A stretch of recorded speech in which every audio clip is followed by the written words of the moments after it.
चले एक और राउंड 10वां राउंड अंतिम राउंड जो काफी चर्चाओं में रहा वो है भिवानी महेंद्रगढ़ लोकसभा सीट। यहां की 9 विधानसभा सीटें जहां पर एग्जिट पोल क्या इशारा कर रहे हैं, क्योंकि चुनाव के दौरान और चुनाव से पहले ये इलाका काफी हॉट इलाका माना जा रहा था। इस इलाके को लेकर खूब चर्चाएं हो रही थी। जो एग्जिट पोल के आंकड़े हैं वो आप हम आपको दिखाने जा रहे हैं।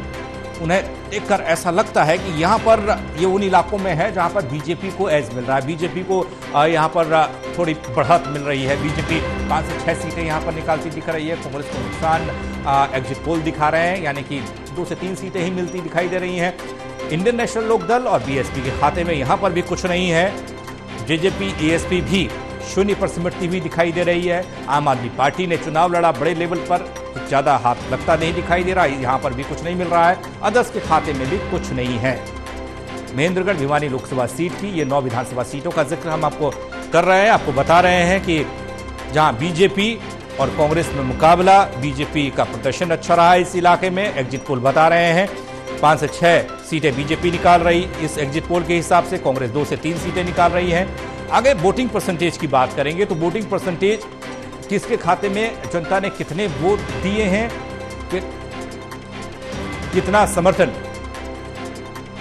यहां जनता ने बीजेपी और कांग्रेस से किया है। बीजेपी को देखिए 50.81% मतदान, सीधे सीधे 50-50 का मसला यह हो गया। 36.54% वोट पड़े कांग्रेस को। इनेलो और बीएसपी का गठबंधन 2.99% मतदान हुआ इनके पक्ष में। जेजेपी और एएसपी को मिले 1.11% वोट। आम आदमी पार्टी के खाते में गए 1.36% वोट।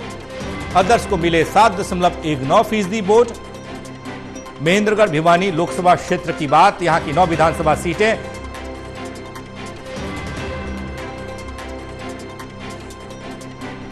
तो ये 10वां राउंड है। इस राउंड को लेकर भी चर्चाएं जैसे चुनाव के दौरान या चुनाव से पहले इस इलाके की थी, इस लोकसभा क्षेत्र की थी, वैसे ही कुछ चर्चा यहां पर एग्जिट पोल को लेकर भी हो सकती है, क्योंकि बीजेपी को 50% से ज्यादा वोट इस इलाके में लोगों ने दिए हैं, यानी कि पसंद किया है। और ये वो इलाका है, ये वो लोकसभा क्षेत्र है जहां पर बीजेपी ने बहुत बेहतर तरीके से प्रदर्शन करती बीजेपी दिखाई दी। हालांकि और जगह पर इतना बेहतर प्रदर्शन बीजेपी का नहीं है और कांग्रेस ओवरऑल काफी आगे चल रहे हैं। देवेंद्र, 10वां राउंड अंतिम राउंड महेंद्रगढ़ भिवानी लोकसभा सीट काफी चर्चित सीट रही और यहां पर बीजेपी ने अच्छा परफॉर्म करती बीजेपी दिखाई दी है।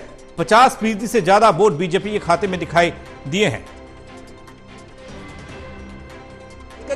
भिवानी महेंद्रगढ़ ये 2 जिले हैं जो इस लोकसभा क्षेत्र में आते हैं। दरअसल भिवानी जो है वो पश्चिम हरियाणा में थोड़ा आता है और महेंद्रगढ़ की बात करें तो वो साउथ हरियाणा, दक्षिण हरियाणा में आता है, इसको अहीरवाल भी कहते हैं।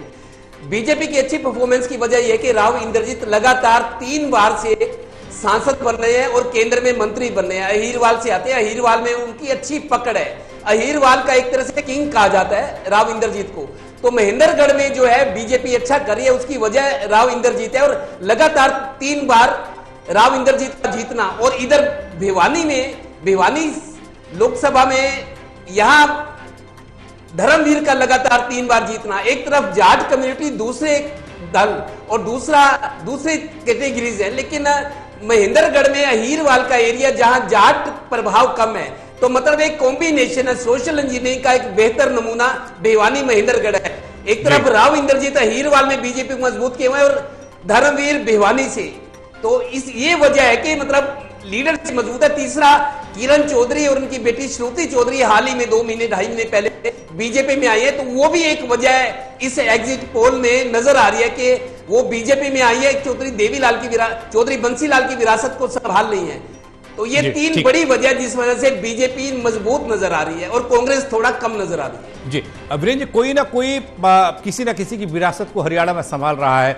कल एग्जिट पोल पर चर्चा कर रहे थे तो ये कहा गया कि अलग अलग स्टेट बने हुए हैं, लेकिन इस बार जब हम चुनावी नतीजे देख रहे हैं एग्जिट पोल के हिसाब से तो सेंधमारी उनमें भी थोड़ा खलबली, जो स्टेट बने हुए हैं अलग अलग कुनबे बने हुए हैं उनमें भी दिखाई दिया। महेंद्रगढ़ भिवानी लोकसभा क्षेत्र की इन सीटों का एग्जिट पोल जो हम दिखा पा रहे हैं जहां बीजेपी 50% से ज्यादा वोट हासिल करती दिखाई दे रही है, क्या वजह आप मानते हैं? देखिए, भारतीय जनता पार्टी ने इतने मत जो है प्रतिशत है किसी और भी संसदीय क्षेत्र में प्राप्त नहीं किए जो भिवानी महेंद्रगढ़ में किए हैं। और देखिए, कभी महेंद्रगढ़ से प्रोफेसर रामविलास शर्मा लड़ा करते थे, हालांकि उस समय भिवानी साथ नहीं जुड़ा हुआ था, तो राव वरिंदर सिंह के मुकाबले भी वो चुनाव लड़े थे, हार गए थे। भारतीय जनता पार्टी कोई आधार नहीं था, और भारतीय जनता पार्टी ने कभी भी 2014 से पहले पूरे हरियाणा में 30% से अधिक वोट हासिल नहीं किए। लेकिन उसके बाद भारतीय जनता पार्टी का ग्राफ बढ़ा, और भिवानी महेंद्रगढ़ में भी उसकी झलक स्पष्ट दिखाई दे रही है। चौधरी धर्मवीर सिंह हो और राव इंद्रजीत हो, उनकी जोड़ी का जो प्रभाव है, उन्होंने भारतीय जनता पार्टी का आधार बढ़ाया है। और देखिए, यहाँ पर भी कांग्रेस का भी, देखिए कांग्रेस ने एक सीट जो है मार्क्सवादी पार्टी को दी है, जो भिवानी की सीट है, वहां कामरेड ओम प्रकाश चुनाव लड़ रहे हैं। तो कुल मिला के ये देखा जाए कि भिवानी चाहे जाट बोले, महेंद्रगढ़ अहीर बोले, यादव बोले में, तो भारतीय जनता पार्टी ने अपना आधार बनाया है, और उसके लिए भारतीय जनता पार्टी के कार्यकर्ताओं का भी अथक परिश्रम है। और भिवानी के अंदर जो है, वहां पर घनश्याम सराफ जो है, वो लगातार चुनाव जीतते आ रहे हैं। इस बार भारतीय जनता पार्टी ने फिर से उन पर आस्था व्यक्त की है। तो कुल मिला के यहाँ के निर्वाचन क्षेत्र में,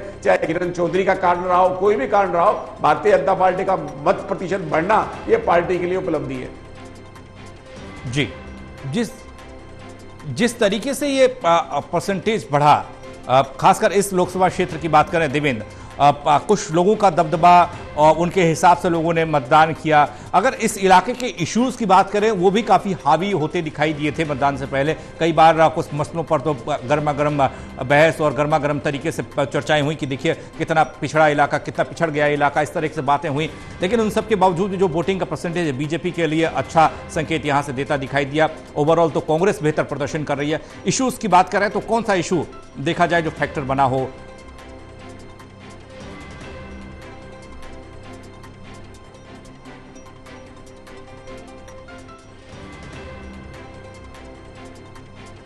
महेश, आप तक आवाज पहुंच रही हो तो महेंद्रगढ़ भिवानी लोकसभा क्षेत्र की बात हो रही है। यहां पर जिस तरीके से बीजेपी ने 50% से ज्यादा वोट हासिल किए हैं, जनता एग्जिट पोल बता रहे हैं कि जनता ने उन्हें 50% से ज्यादा समर्थन दिया है। तो क्या वजह है और किस तरीके से, और मुद्दे किस तरीके से इस इलाके के हावी रहे हैं और जिस वजह से बीजेपी को फायदा मिला? देखिए, भिवानी महेंद्रगढ़ लोकसभा क्षेत्र का जिक्र करें तो यहाँ पर मुझे लगता है कि महेंद्रगढ़ और नांगल चौधरी का जो इलाका है, वहाँ पर उनका असर देखने को मिला है। तो ये अगर दूसरे फैक्टर को समझने की हम कोशिश करें तो यहाँ पर किरण चौधरी, जो कि ऐन मौके पर लोकसभा चुनाव से ठीक बाद यहाँ पर जो है भारतीय जनता पार्टी में शामिल होती नजर आई। भारतीय जनता पार्टी में शामिल होने की वजह से यहाँ पर इस पूरे जिले में, जो कि बंसीलाल परिवार की विरासत का जिक्र भिवानी जिले में चलता है, तो यहाँ पर कहीं ना कहीं फायदा किरण चौधरी के भारतीय जनता पार्टी में शामिल होने से हुआ है। इसके अलावा जिक्र अगर जेपी दलाल का किया जाए, जो कि कृषि मंत्री की जिम्मेदारी संभालते रहे, उसके बाद जो है वित्त मंत्री उन्हें बनाया गया, तो इस इलाके में विकास कार्यों को लेकर भी, खासकर लोहारू के इलाके का मैं जिक्र करूँ तो अच्छा खासा कामकाज किया गया। और भारतीय जनता पार्टी के नेता लगातार ये दावा कर रहे थे, जब सवाल जवाब किए जाते हैं कि हरियाणा प्रदेश में भारतीय जनता पार्टी जी हकीकत से इन तमाम नेताओं को रूबरू करवाया जाता, तो उस वक्त ये कहा जाता कि पूरे हरियाणा का तो हमें पता नहीं, लेकिन भिवानी जिले में भारतीय जनता पार्टी का परफॉर्मेंस शानदार रहने वाला है। मुझे लगता है कि एग्जिट पोल वो तस्वीर दिखा रहा है। पूरे हरियाणा में सबसे बेहतर जिस एक लोकसभा क्षेत्र में देखने को मिल रही है, वो यहाँ पर भिवानी महेंद्रगढ़ लोकसभा क्षेत्र माना जा सकता है। तो यहाँ पर किरण चौधरी का होना, धर्मवीर सिंह का होना, इसके अलावा राव इंद्रजीत सिंह का होना, ये एक फायदे का सौदा भारतीय जनता पार्टी के लिए साबित हो रहा है। लेकिन एक हैरानी वाला फैक्टर भी इस एग्जिट पोल के परिणाम के साथ ही सामने आ रहा है। दरअसल सेना में सबसे ज्यादा अगर हरियाणा प्रदेश के किसी एक इलाके से